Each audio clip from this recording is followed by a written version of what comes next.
मेरे और मेरे अजय भ्राता गजमुख के बाहुबल के सामने दुर्बल है देवता, दुर्बल है आप और आपकी ये भविष्यवाणी। सृष्टि रचयिता ब्रह्मदेव,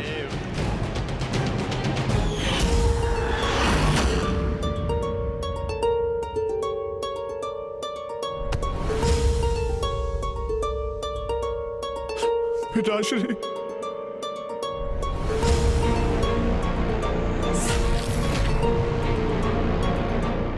मेरे पिता का वध किया तुमने? तुम हो मेरे पिता महान असुर गजमुखन के वधिक।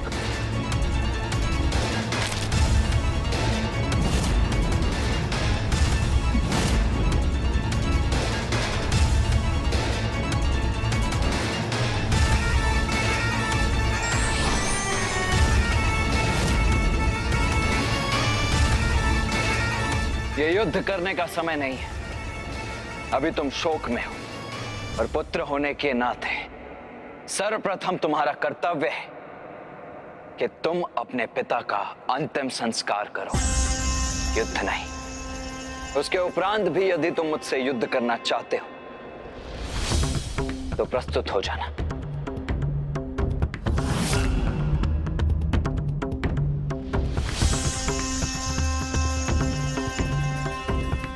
चलिए मूषक जी, भ्राता केदारनाथ की यात्रा के लिए निकल चुके हैं।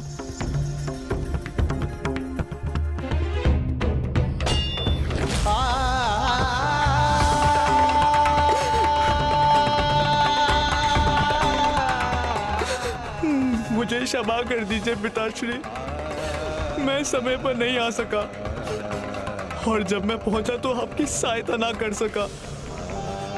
आपके वधिक को सुरक्षित जाने दिया मैंने।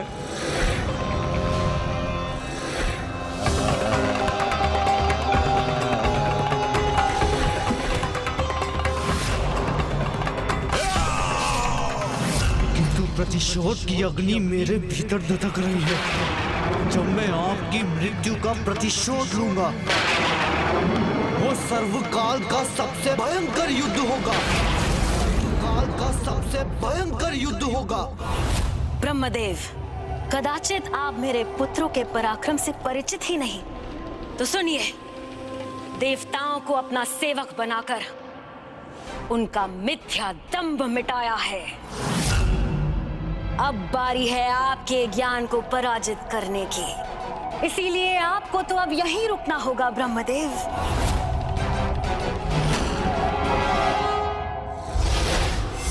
ले जाओ इन्हें, बंदी बना लो और हर दिन के आरंभ में मेरे सामने प्रस्तुत करो, ताकि ये अपने पंचांग की गणना करके देख सके कि हम कैसे उसको अपने अनुसार परिवर्तित कर रहे हैं।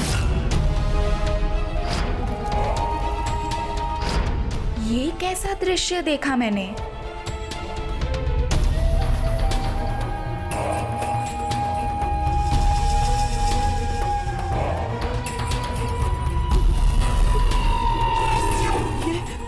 ये असुर ब्रह्मदेव तक भी पहुंच गए।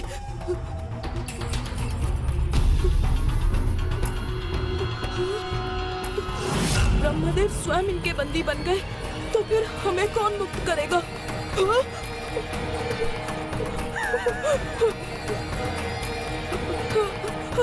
भीरु पिता के भीरु पुत्र, कांपना बंद करो। यदि ये पात्र तुम्हारे हाथों से नीचे गिर गया तो समझ लो कि आज तुम्हारा अंतिम दिवस है।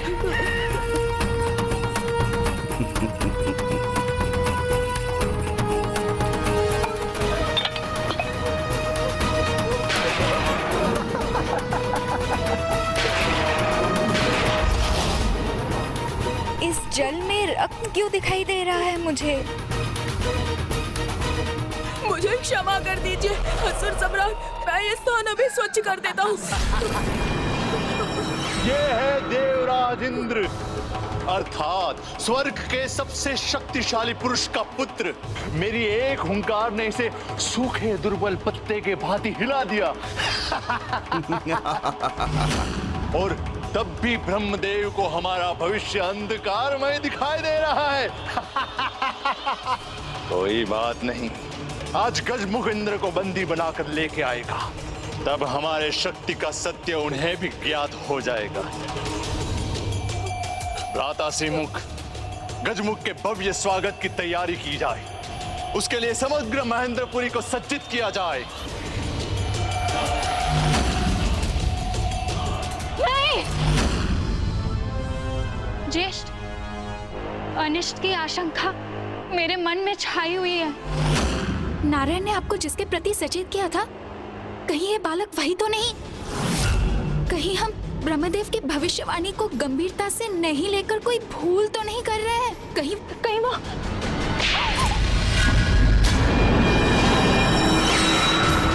गजमुखन और सिंहमुखन जैसे पराक्रमी योद्धा की बहन की मुख से ऐसी निराशाजनक बातें शोभा नहीं देती। इसीलिए तुम्हारी भलाई इसी में है कि तुम अपना मुख बंद रखो।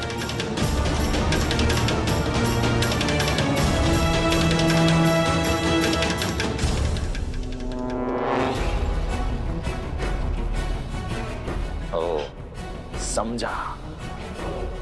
दिन रात ऋषि मुनियों को प्रताड़ित करने के लिए उसके साथ रहती हो तुम, उसके लिए उनकी संगति का प्रभाव हुआ है तुम पर। बुद्धि भ्रष्ट हो गई है तुम्हारी।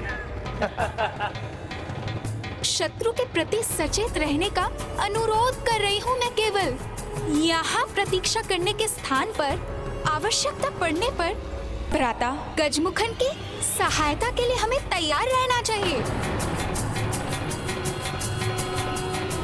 अब मैं तुमसे सीखूं कि मुझे क्या करना चाहिए और क्या नहीं। जिसने मात्र कुछ असहाय ऋषि मुनियों को सताया है, वो मुझे सिखाएगी कि असुरों का साम्राज्य मैं कैसे चलाऊं। ज्येष्ठ, मुझे अपमानित क्यों कर रहे हैं? एक नारी जिसमें ना बुद्धि है ना बल। अब मुझे उससे सीखना होगा कि मैं अपने असुर साम्राज्य की रक्षा कैसे करूं। जाओ, दूर हो जाओ मेरी दृष्टि से। तुम्हारे इस मुख को ना ही मैं अब देखना चाहता हूं, ना ही तुम्हारे कोई व्यर्थ के सुझाव सुनना चाहता हूं। जाओ।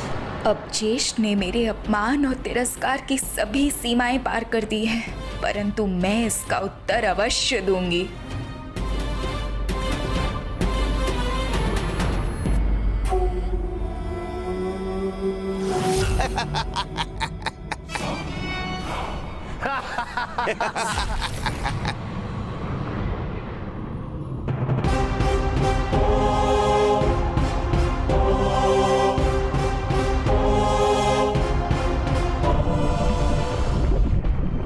मुझे उससे सीखना होगा कि मैं अपने असुर साम्राज्य की रक्षा कैसे करूं, जिसमें ना बुद्धि है ना बल, जिसमें ना बुद्धि है ना बल। अंततः ढूंढ ही लिया मैंने। मुझे ज्ञात हो गया देवराज इंद्र की पत्नी देवी सची कहाँ है, परंतु उसे पकड़ने में तुम्हारी सहायता चाहिए।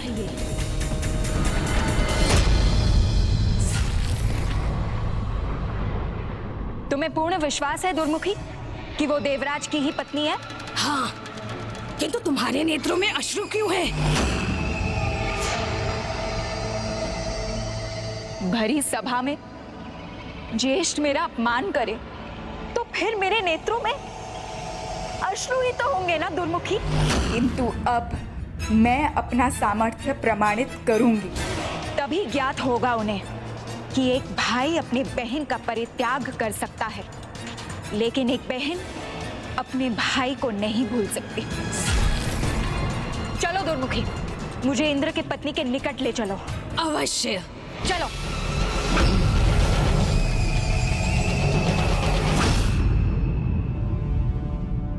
ओम नमः शिवाय, ओम नमः शिवाय। हे महादेव, आपसे एक ही प्रार्थना है, जब तक कुमार कार्तिक के उस अत्याचारी तक ना पहुंच जाए, तब तक आप मेरे पुत्र जयंत को सुरक्षित रखिएगा।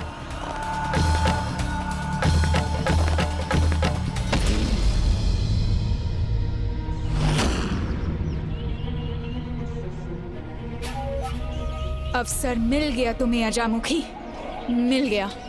असुर सम्राट सुरपद्मन के समक्ष स्वयं को प्रमाणित करने का कि मैं साधारण नहीं असाधारण हूँ।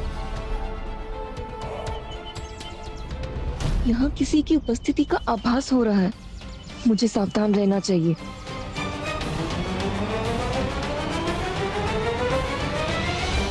क्या हुआ पुत्री देवसेना? माता, यहाँ किसी असुरी शक्ति की छाया है। हाँ पुत्री देवसेना, किंतु अब हम क्या करें? जो सबके सहायक है, अब वही हमारी सहायता करेंगे।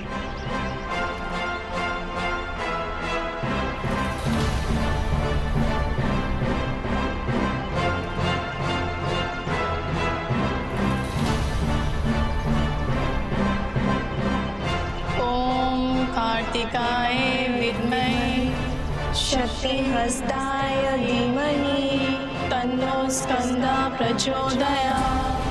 ओम कार्तिकाय विद्महे शक्तिहस्ताय धीमहि तन्नो स्कंदः प्रचोदयात्।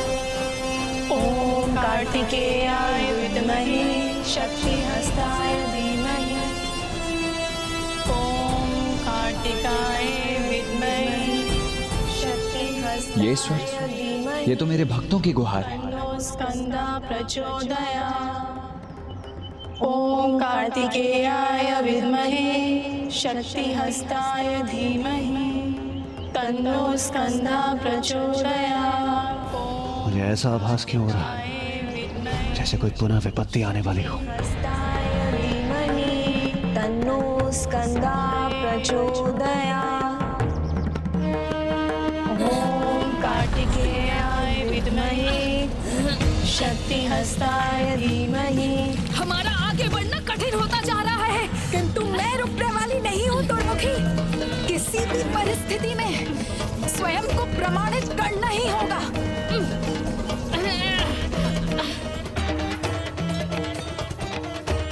देव सेनापति कुमार कार्तिकेय, संकट बार बार आहट दे रहा है। मेरे मन में अनेकों आशंकाओं के मेघ उमड़ रहे हैं। ऐसा प्रतीत हो रहा है जैसे मेरी पत्नी और पुत्री पर कोई नवीन संकट छाने वाला है। आप चिंता मत कीजिए देवराज। ओम कार्तिकेयाय विद्महे शक्तिहस्ताय धीमहि तन्नो स्कंदः प्रचोदयात्। वीरबाहु, देवी शची और देवसेना की सुरक्षा का दायित्व मैं आपको सौंपता हूं। शीघ्र वहां पहुंचिए और उनकी सुरक्षा सुनिश्चित करके हमें केदारनाथ के मार्ग पर मिलें।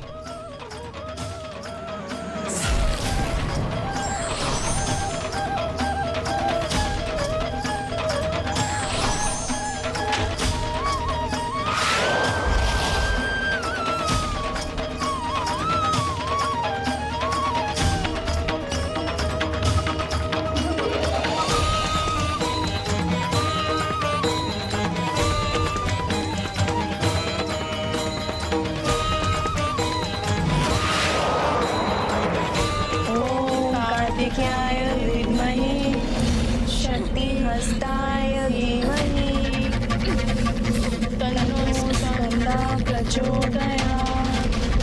ओम कार्तिकेयाय विद्महे शक्तिहस्ताय धीमहि तन्नो स्कंदः प्रचोदयात्।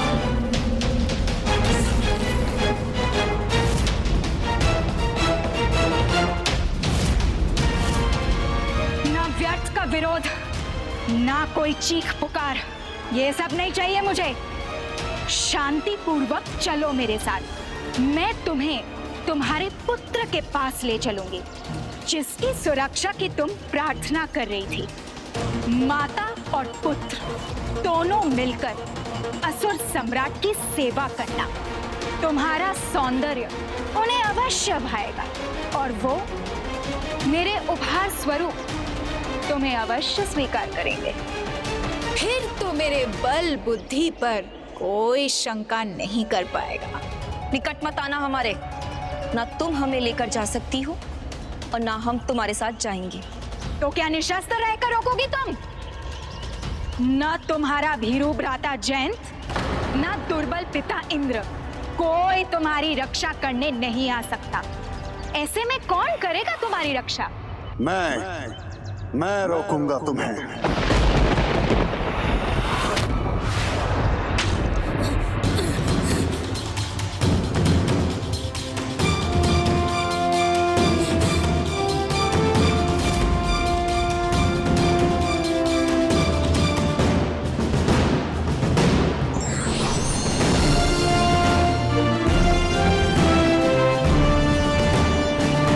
अजामुखी हूं मैं, कोई साधारण स्त्री नहीं। चले जाओ यहाँ से, अन्यथा अपनी मृत्यु के दोषी स्वयं तुम होगे। दोष तो तुम कर रही हो, निर्दोष देवियों को सताकर। तुम चली जाओ तो मैं भी चला जाऊंगा। इनका दोष है देवता कुल का भाग होना, इसीलिए हमारी ताड़ना के भागी है ये। साहस है तो रोक लो हमें। साहसी पुरुष तो वो होते हैं जो स्त्री पे वार नहीं, उनका सम्मान करते हैं। इसे शांति पूर्वक चली जाओ यहाँ से। मुझसे डरकर बहाने मत बनाओ। तुम हो कौन जो मेरे कार्य में हस्तक्षेप करने चले आए? वीर बाहु हूँ मैं, स्वामी कार्तिकेय का सेनापति। स्वामी कार्तिकेय का सेनापति। स्वामी कार्तिकेय का सेनापति।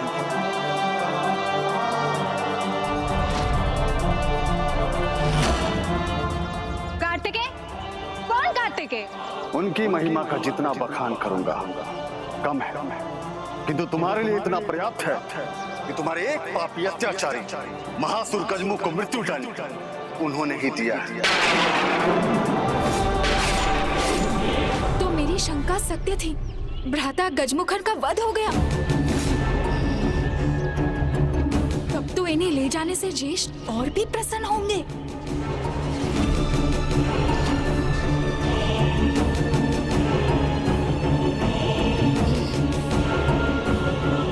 जो भी है उसके किए का दंड अवश्य मिलेगा और मेरे प्रतिशोध का आरंभ होगा इन दोनों के हरण से।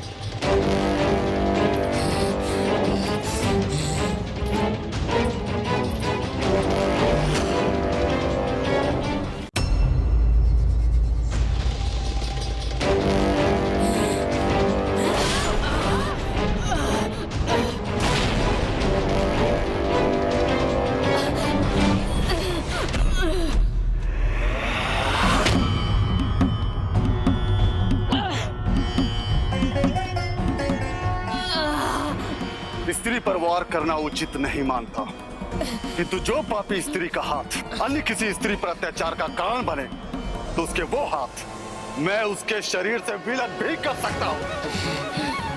अब जाओ यहाँ से, अन्यथा अपने प्राण भी गंवा बैठोगी। आज अभी यहाँ से स्वयं को बचाऊंगी तो ही कल मुस्कुरा पाऊंगी और तभी भविष्य में इसका वध कर पाऊंगी। सावधान रहना, पराजय स्वीकार नहीं करेंगे हम। तुम्हें और तुम्हारे कार्तिकेय को अपने अपराधों का दंड अवश्य प्राप्त होगा।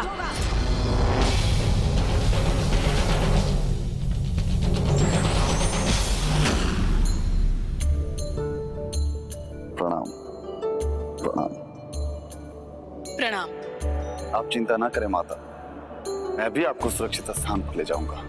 किंतु देवराज इंद्र तो स्वर्ग में उपस्थित नहीं है, इसलिए वो स्थान भी हमारे लिए सुरक्षित नहीं है। तो फिर आप कहाँ लेकर जाएंगे हमें? कैलाश, कैलाश, कैलाश।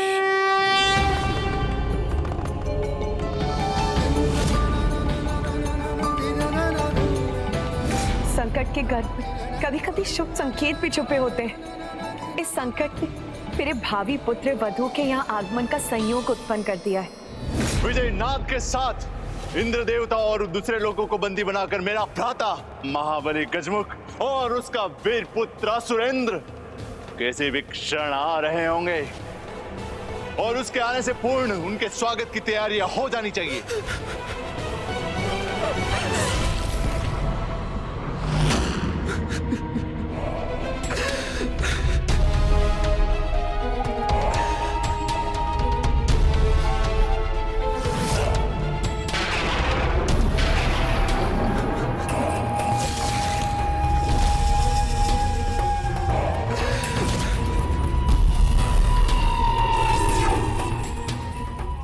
ये असुरेंद्र?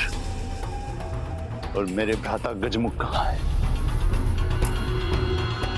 और तुम उसके मुकुट लेके क्यों आए हो? यही शेष बचा है पिताश्री का।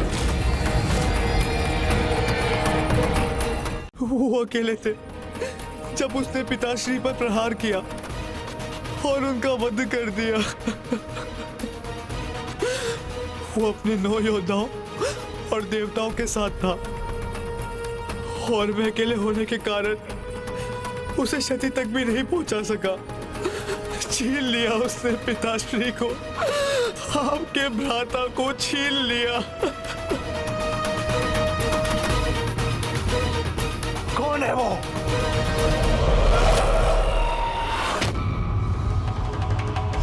भ्राता,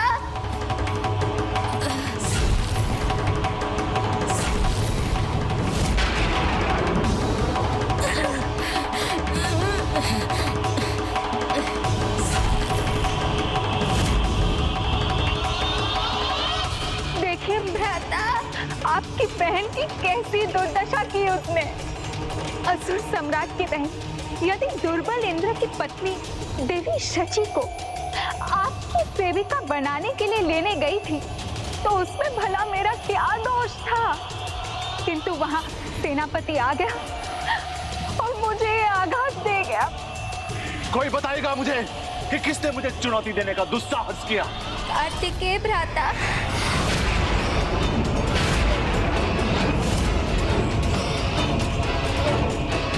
मेरा हाथ मेरे शरीर से विलग कर दिया।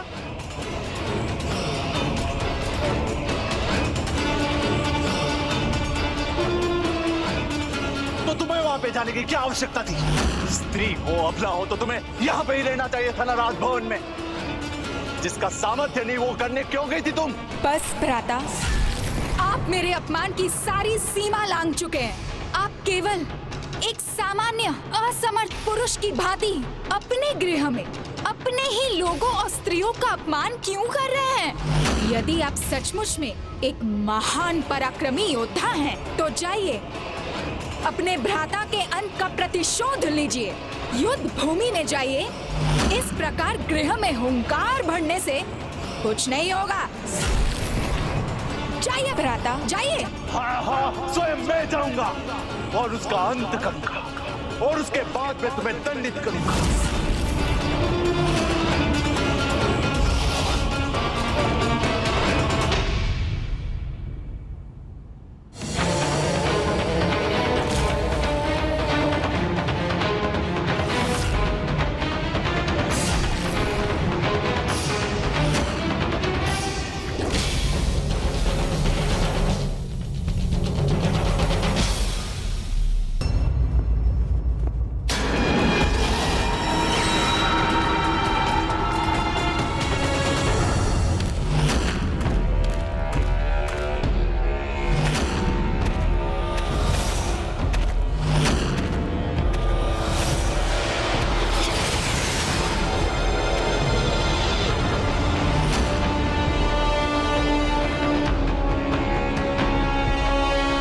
मैं बाहर जाने के स्थान पे ये कहां पहुंच गया?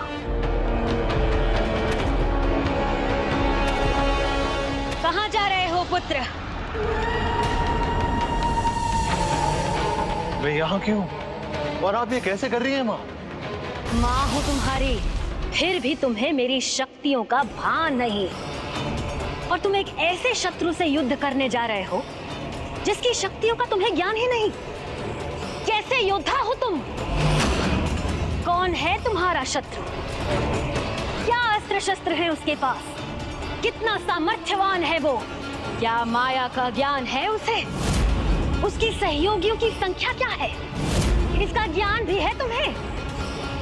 माँ उचित कहती है, मुझे ये सब तो कुछ भी ज्ञात नहीं। जब शत्रु का कोई ज्ञान ही नहीं है तो उसके विरुद्ध रणनीति का निर्माण कैसे करोगे?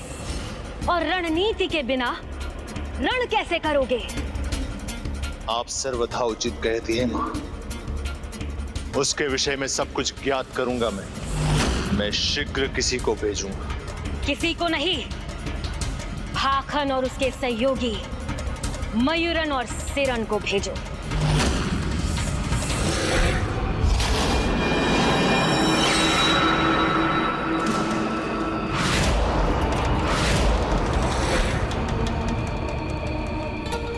भाखन मयूरन और शेरन का प्रणाम स्वीकार करें। भाखन मयूरन और शेरन का प्रणाम स्वीकार कीजिए। असुर सम्राट, भाखन को भास हो गया है कि आपके मन में क्या चल रहा है। आपके बताए बिना मैं सब समझ गया। अब आप अपनी चिंताएं मुझ पर छोड़ दीजिए। अब जो भी करना है वो मैं करूंगा।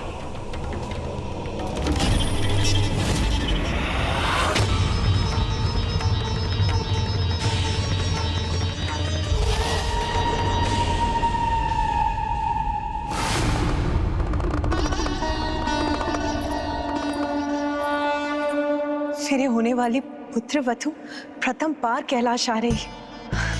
आज मैं प्रथम बार उसे प्रत्यक्ष देखूंगी। माता, माता वो आ रही हैं।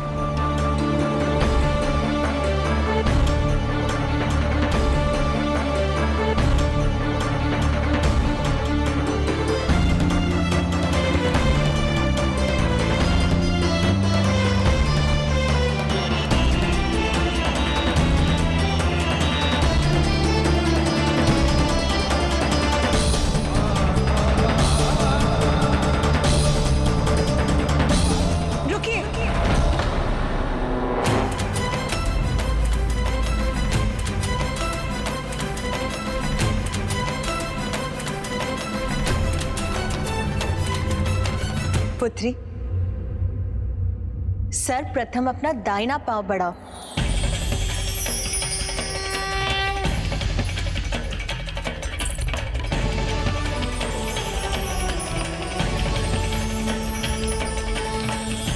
ये स्वयं मैंने आपके लिए बनाया भो।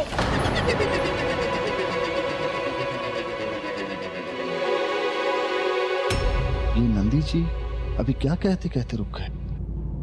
प्रणाम माता। पुत्री,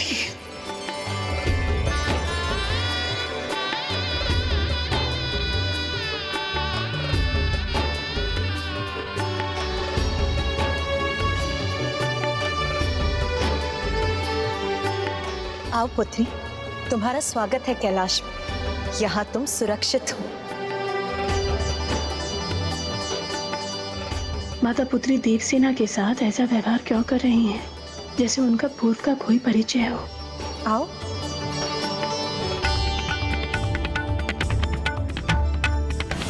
हाँ पुत्री, तुम्हें भूख लगी होगी ना, बैठो।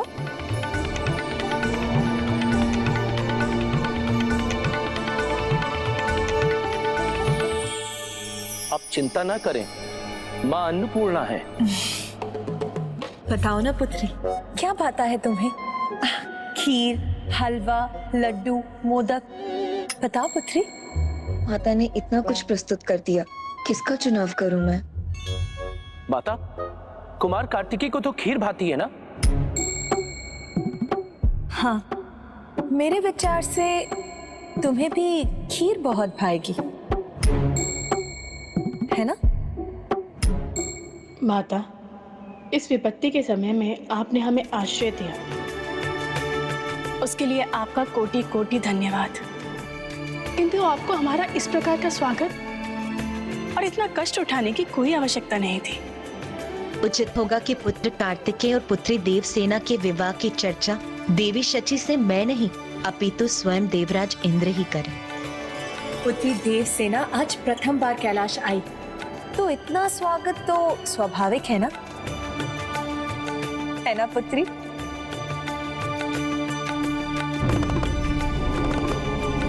माता, इनकी सुरक्षा है तुम्हें। इनकी सुरक्षा का दायित्व अब मेरा है पुत्र वीर बाहु। अब देवी शची और पुत्री देवसेना की देखरेख मैं स्वयं करूंगी। आप निश्चिंत होकर पुत्र कार्तिकेय के पास लौट सकते हैं। प्रणाम माता।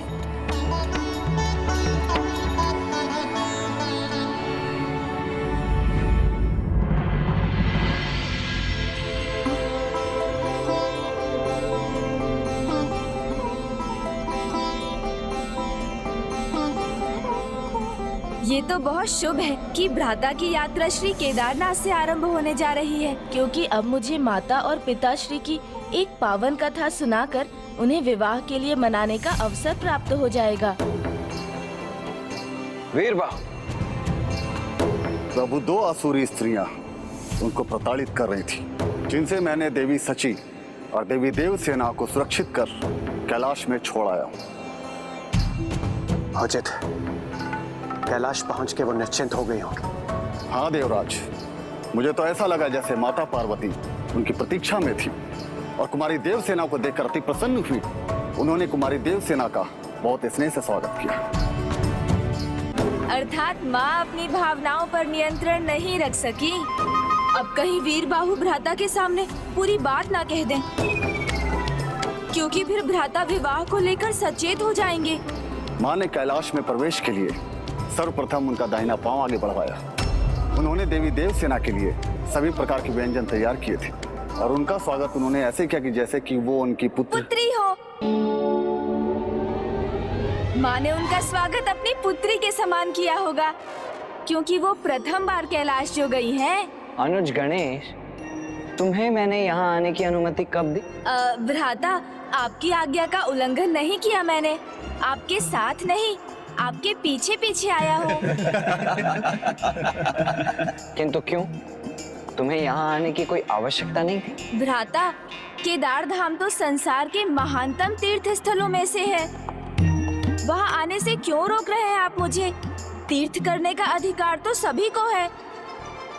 तो अपनी तीर्थ यात्रा संपन्न करो अनुज, किंतु मेरा पीछा नहीं।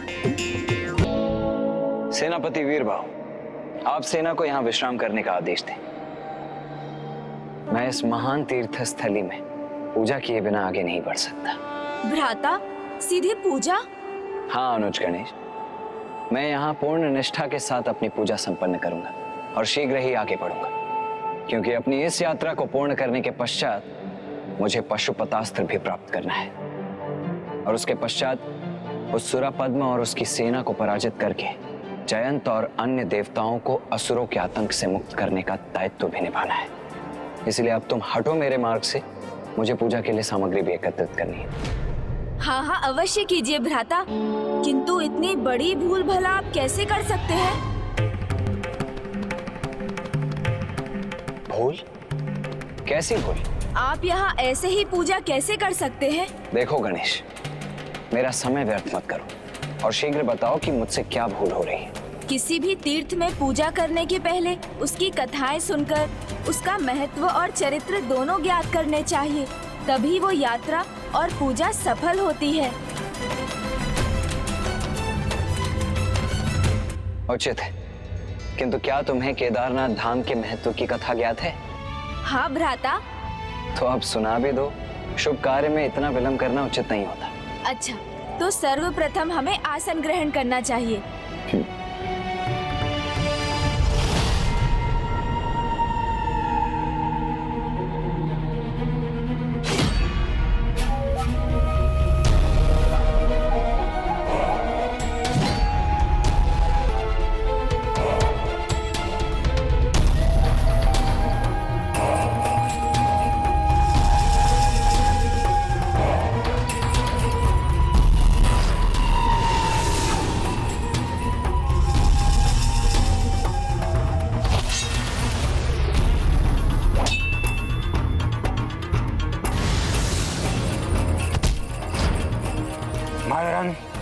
वो यहीं थे।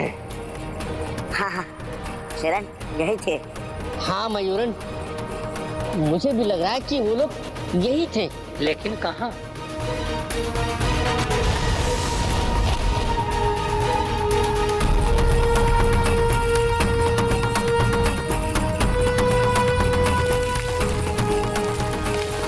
यहाँ तो कुछ भी नहीं है, यहाँ भी कुछ नहीं है।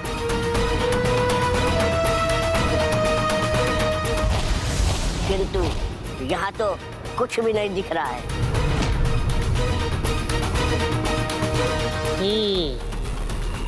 सारे पदचिन्ह इस हिम के नीचे छुप गए हैं। उसका उपाय है मेरे पास।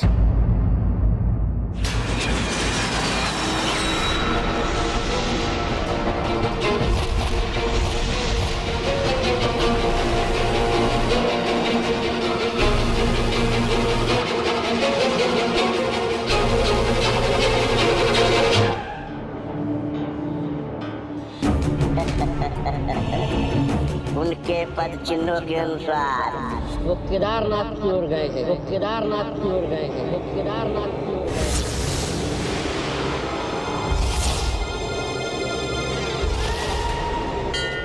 पावन धाम केदारनाथ और उसकी कथा का संबंध देवराज इंद्र और उन पंच महाअसुरों से है जिन्होंने बिना किसी पूर्व सूचना के अचानक इंद्रलोक पर धावा बोल दिया था।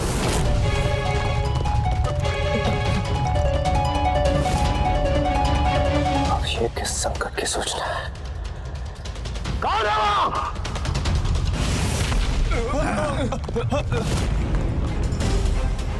हिरण्याक्ष, जो अनेकों अस्त्रों का स्वामी था। सुबाहु, जिसकी बाहु वज्र के समान शक्तिशाली थी। वक्र कंधर, जो शरीर से वक्र था। त्रिशृंग, जो 3 सिंगों का था। और लोहिताश, जिसका तन लोहे का था। ये तो पंचासुर है। देवगण, अपने अपने अस्त्रों का आवाहन कीजिए।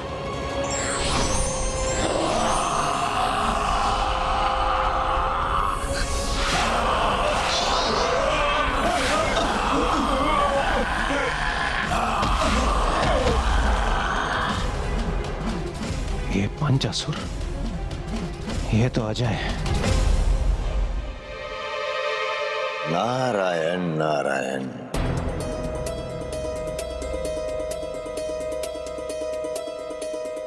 प्रणाम देव ऋषि। सबके काल के सामने आने का अवश्य कोई कारण है, और बात रही इन पंच असुरों की, तो इनका काल बनेगी स्वयं महादेव की शक्ति।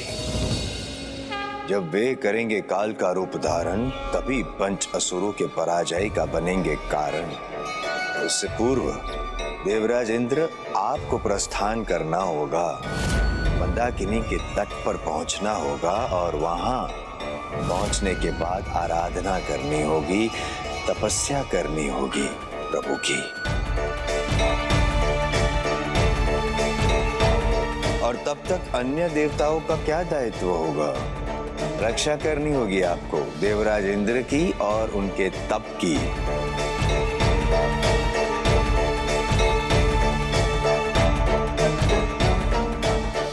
देवराज इंद्र महादेव की तपस्या करते रहे और कुछ समय उपरांत उनके तप की तपोशक्ति पिताश्री तक पहुंचने लगी। तब पिताश्री ने वो रूप धारण किया जिसकी कल्पना देवताओं ने भी ना की थी।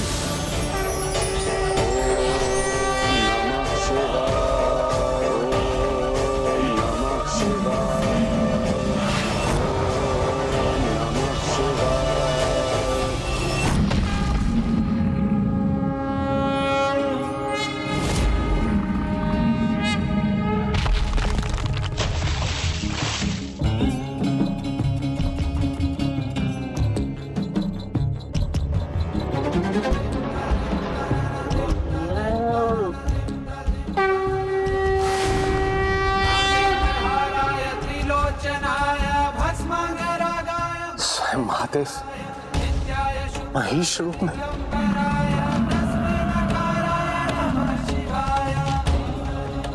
केदारयामी अर्थात शीघ्र कहो, इस रूप में मैं किन असुरों को अंत करूं? हिरण्याक्ष, सुबाहु, वक्र कंधर, त्रिशृंग और लोहिताश।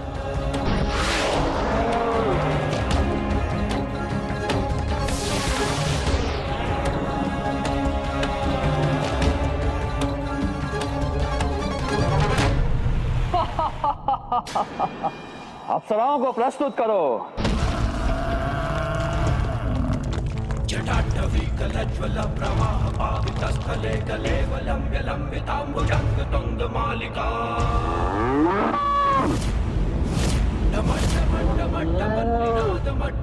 रुक जा दोस्त महेश।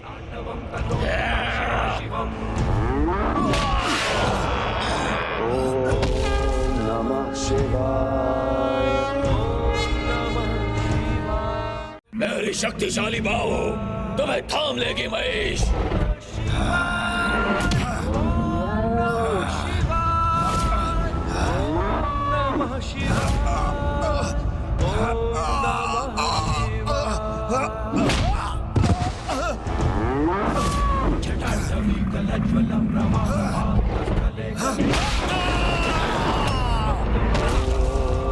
नमः शिवाय। तुम्हारा इतना दुस्साहस।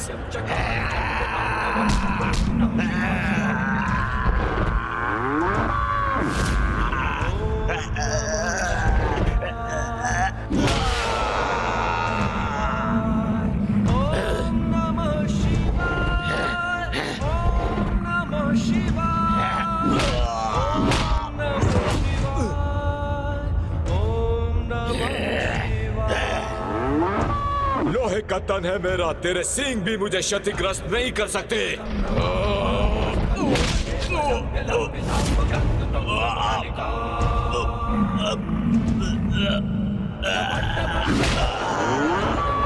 ओम नमः शिवाय।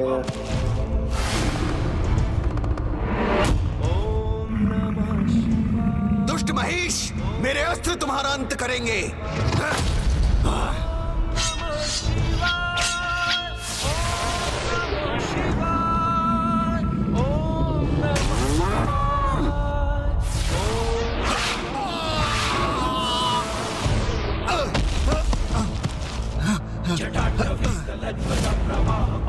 स्थले गले वलंब्य लंबितांबुजंग तुंग मालिका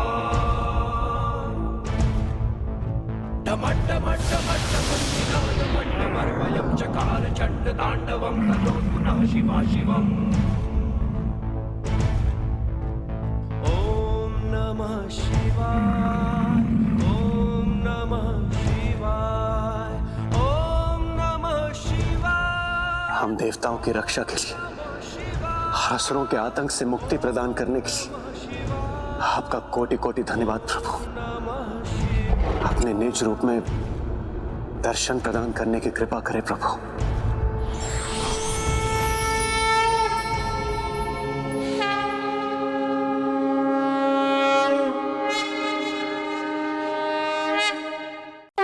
हे प्रभु केदारनाथ, कृपा कर मेरा एक निवेदन स्वीकार करें। जिस प्रकार आपने हमें इन 5 असुरों से मुक्त किया है, उसी प्रकार जो भी भक्त यहाँ केदारनाथ आकर आपकी पूजा करेंगे, उन्हें भी अपने संकटों से मुक्ति प्राप्त हो।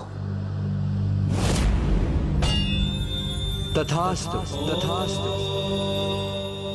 किंतु गणेश, देवराज ने मंदाकिनी के जिस तट पर प्रभु महादेव की आराधना की, उसका नाम केदारनाथ क्यों पड़ा? शिव जब महिष का रूप लेकर इंद्र के सामने प्रकट हुए, तब इंद्र से कहा केदार यामी, अर्थात बोलो शीघ्र बोलो, इस रूप में मैं किन किन असुरों को जल में समाप्त कर दूं। इस प्रकार शिव द्वारा इस स्थान का नाम केदारनाथ पड़ा। आज के बाद जो भी भक्त मेरे यहाँ दर्शन करने के उपरांत दोनों हाथों की अंजलि के साथ 3 बार यहाँ के पावन जल का पान करेगा, वो अपने 3 कुलों के पितरों को तार देगा। क्योंकि बाएं हाथ से जलपान कर माता के पक्ष का और दाएं हाथ से पितृ पितामह, और दोनों हाथों से जलपान कर अपना उद्धार करेगा और अपनी सभी समस्याओं से मुक्ति प्राप्त करेगा। आपका कोटि कोटि धन्यवाद प्रभु।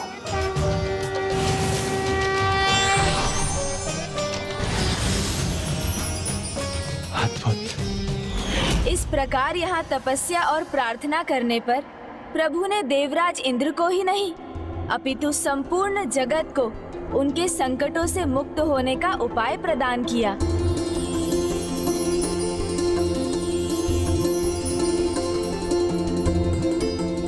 तो ये महिमा है इस पावन तीर्थ की।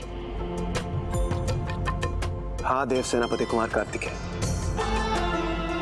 उस दिन के बाद मैं यहाँ प्रति दिवस प्रभु केदारनाथ की पूजा करने और यहाँ के इस जलकुंड से जलपान करने हेतु आया करता हूँ, और मैं ऐसा कलयुग के अंत तक करता रहूंगा। किंतु एक बार जब शीतकाल आया तो मुझे पूरे 4 माह तक प्रतीक्षा करनी पड़ी थी। इस जलकुंड का जल हिम जो बन चुका था, मैं अपनी पूजा अधूरी भी नहीं छोड़ सकता था। किंतु यहाँ के न्यूनतम तापमान की शीत का प्रबल प्रभाव मेरे शरीर पर पड़ रहा था, जिससे प्रसन्न होकर प्रभु ने अपने दर्शन प्रदान करने की कृपा की और मेरा उचित मार्गदर्शन भी किया।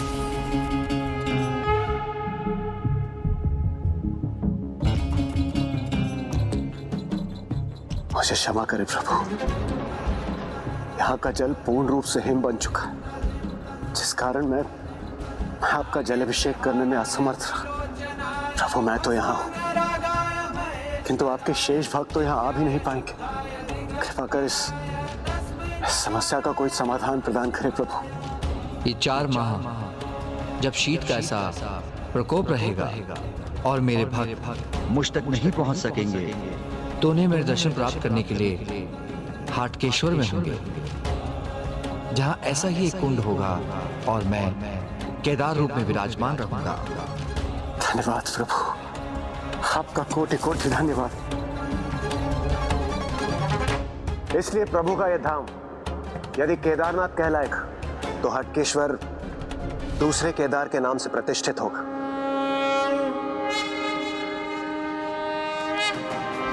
भ्राता केदारनाथ की कथा से कितने प्रभावित लग रहे हैं, परंतु अभी तो केदारनाथ से जुड़ी माता और पिताश्री की मुख्य कथा सुनाना शेष है।